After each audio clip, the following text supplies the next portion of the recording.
In fact, the United States has announced more than $127 million in humanitarian assistance for Africa. The U.S. envoy to the United Nations, Ambassador Linda Thomas Greenfield, conveyed the message during a two-nation stop in the region, which included visits to Uganda and Ghana. The funds will be made available through the State Department's Bureau of Population, Refugees and Migration. The U.S. State Department said the funds would provide life-saving support to refugees, asylum seekers and other displaced persons, particularly those in Central Africa and the Sahel, including Mali, the DRC and Burkina Faso, among others. The assistance will also support durable solutions for former refugees who wish to return to their home countries. This assistance, which amounts to over $2 billion, will also enable humanitarian partners to help many of over 7 million refugees and asylum seekers currently hosted across Africa, as well as the over 25 million internally displaced persons. Bilateral ties between the United States and South Africa is set to be strengthened. The U.S. Secretary of State Antony Blinken has arrived in South Africa.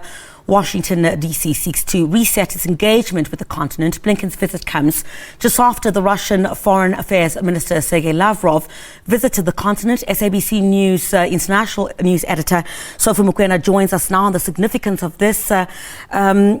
Sophie, quite an important visit to South Africa by the U.S. Secretary of State. I mean, how important is this for the Biden administration, given that there were seemingly strained relations between South Africa and the previous administration of Donald Trump? Well, it's quite important. As you pointed out, this week it looks like the Americans are on a charm offensive. You spoke about the ambassador of the U.S. at the UN who visited two countries, that is Ghana in the West Africa, and also visited Uganda, which is part of the East Africa community. And therefore, clearly now, Blinken now in the South, where he's going to visit, where he is visiting South Africa. And of course, he will also have a meeting with his counterpart in the DRC. And therefore, this speaks to America strengthening its relations with the southern part of Africa. And we know that the importance of this visit is that it comes at a time where, when you look around the world, the issue of war in Ukraine in particular has divided the world, and countries are taking different positions. And I think the United States of America has decided to embark on this charm offensive to ensure that they recapture their influence and their strong relationship with Africa, because when you look at China and Russia in particular, both countries are making huge inroads in terms of strengthening ties with the continent. So South Africa's position on Russia or the war in Ukraine also expected to come up? Yes, indeed. We had during the week Minister of International Relations, Naledi Pandor, speaking about, particularly at the present moment, the concern that the United States is intending to pass a law that is likely to punish countries that are doing business with Russia, because the United States of America has imposed sanctions against Russia. And therefore, South Africa is worried, because you know that we are friends to all countries. We don't have enemies, and we try at all times to speak to issues that are related to building better world, and therefore the issue of peace and strengthening of relations with all countries. And therefore South Africa is a partner in terms of the BRICS nations with China and also Russia. And therefore, when you impose this regulation or this law, it is going to affect South Africa, and South Africa wants clarity. And we are told that this bill is aimed at really punishing countries in Africa. This also comes on the backdrop of the visit to the continent by the Russian foreign minister. So the timing of this particular visit to South Africa by the U.S. Secretary of State, significant in that instance, on the backdrop of what you've said about South Africa's position on Russia also coming under the spotlight. Yes, you know that all roads leads to Africa. Sergei Lavrov, a few weeks ago, he was in the north and he also visited Uganda. And you know that the intention was to continue to say to Africa, please continue to support us. You know, at the Security Council, when the Security Council had to vote in terms of the resolution that speaks to the situation in Ukraine, African countries within the Security Council, some of them abstained. And in the General Assembly, when these resolutions were presented in the General Assembly, quite a number of, in fact, majority of African countries took a decision to abstain.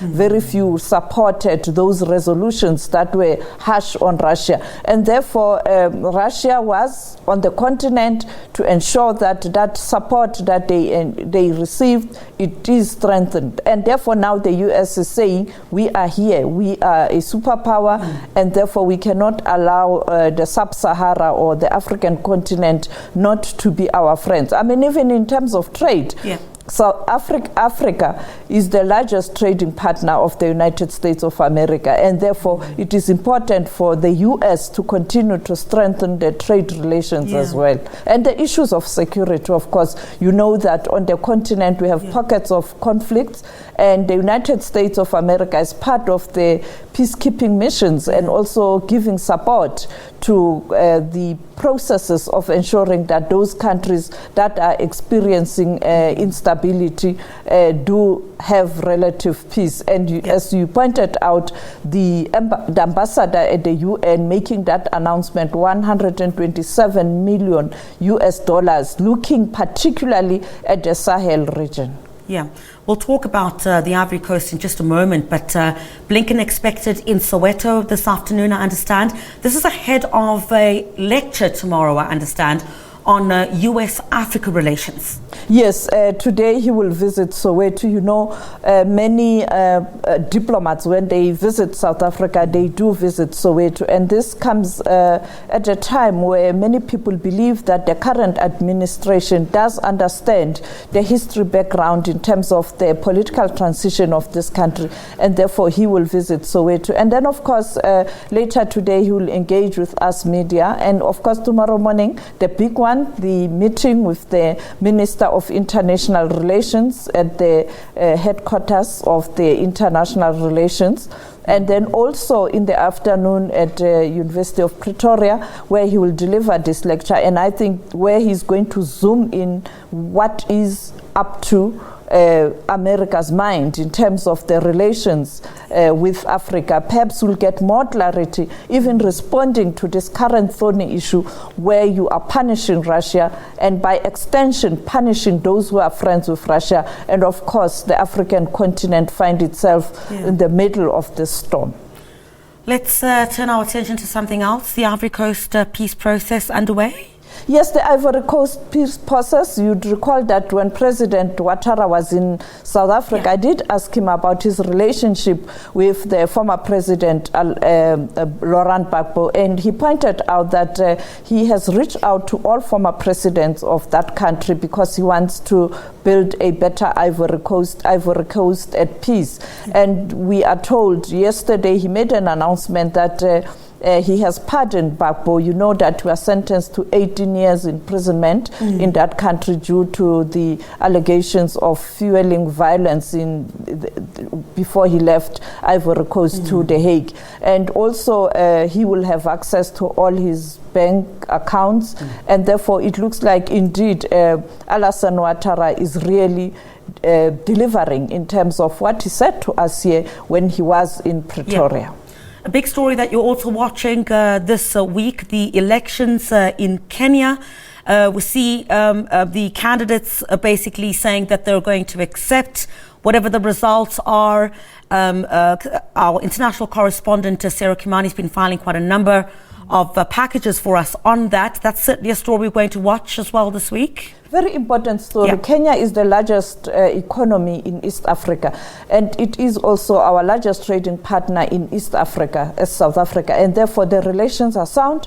but also many people would want to see a smooth transition. You would recall the last election when the former South African president was one of the observers in that election. He had to stay much longer in Kenya to ensure that after the elections, there is no violence, because earlier on there was violence in that country that led to Uhuru Kenyatta and William Ruto being taken to The Hague, but that case couldn't stand, and therefore Uhuru Kenyatta continued with work. And now the contest again is between William Ruto and Raila Odinga, who's the former Prime Minister of Kenya, and it is a tough contest, a very tough contest, and everybody is looking at what's likely to happen there. The whole continent is watching Kenya, because it is the largest economy in East Africa, but even in terms of the Security Council, they are currently representing Africa as